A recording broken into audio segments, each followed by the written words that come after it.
और वाकई हुआ भी ऐसा। जिस दिन मेरा रिजल्ट आया, जिन लोगों को हम नहीं जानते थे ना, उन लोगों की तरफ से भी कॉन्ग्रेचुलेशंस के मैसेजेस आने शुरू हो गए। लोग मेरे बारे में सोच रहे थे कि हाँ मैं नालायक हूँ, हाँ मैं निकम्मा हूँ, मैं कुछ भी नहीं कर सकता। या तो मेरे पास ऑप्शन है कि मैं यहाँ से आगे पहुँचूँ, आज इस बिल्डिंग के बाहर खड़ा हूँ, एक वक्त लेकर आऊँ कि इस बिल्डिंग के मैं अंदर मौजूद हूँ।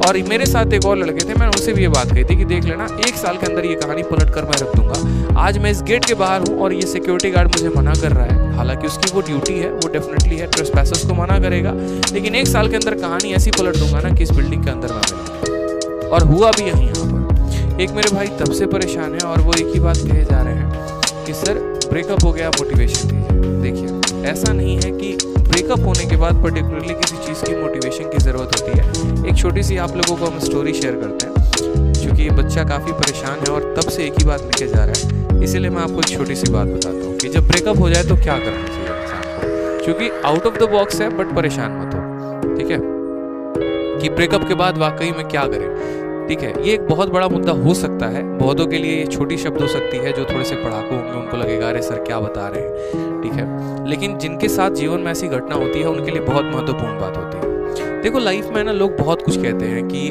तुम पढ़ लिख लोगे तो तुम्हारे पीछे सब भागेंगे, तुम कामयाब बन जाओगे तुम्हारे पीछे सब भागेंगे। बहुत बार हमें लगता है कि यार ये यूजुअल बात है, नाम बात हो गई है, मतलब इसमें कोई उतना दम नहीं है। लेकिन ऑनेस्टली अगर मैं इससे थोड़ी सी हटकर अगर बात करूँ यहाँ पर, तो असल में पढ़ लिखने से आप बहुत बड़े इंसान नहीं बन जाते हैं। असल में आप जब एक कामयाब इंसान होते हैं ना, तो आप बहुत बड़े इंसान बन जाते हैं। जैसे उदाहरण के तौर पे आपके घर में आपका छोटा भाई भी पढ़ रहा है, लेकिन वो उससे बहुत बड़ा इंसान नहीं बनेगा। जब आपका एक बहुत बड़ा व्यक्तित्व हो जाता है समाज में, जैसे नौकरी से भी बहुत बड़ा इंसान नहीं बन सकता। अब ग्रुप डी की नौकरी निकाल लोगे तो क्या हो गया, मतलब बहुत बड़े सितारे बन जाओगे?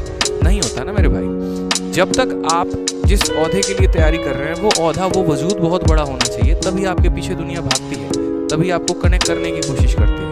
जैसे एग्जाम्पल में देखिए, आप एक मूवी है शादी में ज़रूर आना, मेरे भाई हीरो क्या रहता है, एक क्लरिकल एसएससी से मान लो कोई एक इंस्पेक्टर पोस्ट पे सिलेक्टेड होता है, और जो उनकी मोहतरमा, जो उनकी मैडम होती हैं, वो यूपीएससी में कोई पर्टिकुलर एक पोस्ट निकालती है। तो अगले बार उसको इतना बुरा लग जाता है कि वो उससे भी और ऊपर पोस्ट लेकर आता है। ठीक है, अगर आप किसी के इक्विवेलेंट भी जाएंगे ना, तो भी आपका बहुत बड़ा सम्मान नहीं किया जाएगा समाज में। यानी आपको अपना ओहदा और आपको अपना लेवल जो है वो काफ़ी ऊपर रखना पड़ेगा। और इस बात में थोड़ी सी सच्चाई ज़रूर है। देखना, एक छोटी सी बात मैं आपको बताना चाहूँगा, जिस दिन आपके सिलेक्शन की झांकी निकलेगी ना मेरे भाई, उस दिन आपको पता चलेगा कि सिलेक्शन का महत्व कितना है। जैसे मेरे एक सर थे, और सर थे नहीं सर हैं, और वो हमेशा एक बात, जब मैं लाइब्रेरी में पढ़ा करता था ना, तो वो हमेशा मुझसे एक बात कहते, क्या देखते तुमको अभी महसूस नहीं है कि तुम्हारी ज़रूरत लोगों को कितनी है, या लोग तुमसे किस कदर कनेक्ट करेंगे। क्यों? क्योंकि जब हमने पढ़ाई शुरू किया तो हमारे रिश्तेदारों ने धीरे धीरे हमारे घर वालों का साथ देना छोड़ दिया। मतलब पता चलता था कि मामा जी के घर से लड़ाई हो गई एक तरीके से कह के, या रिलेटिव आसपास के जो है उन्होंने पापा मम्मी को काफ़ी ताने देना शुरू कर दिए। यहाँ तक ये भी कह दिया तुम्हारा बच्चा पढ़ाई थोड़ी करता है, 3 साल से दिल्ली में मर्डर गश्ती कर रहा है। ऐसी कई सारी बातें होना शुरू हो गई। जिनके साथ हम कनेक्टेड थे वो लोग भी धीरे धीरे छोड़ने लगे। ऐसे हालात में जब इंसान अकेला पड़ जाता है ना, तो या तो 2 रास्ते होते हैं, या तो जो रीज़न है उसको छोड़ दो, और नहीं तो अपने आप को इतना लगा दो ना कि ये सभी चीज़ों से आप ऊपर उठकर काम करना शुरू कर दो। शुरू के तो 2-3 महीने हमने भी काफ़ी बर्बाद किए, ठीक है, 3-4 महीने हो गए बर्बाद।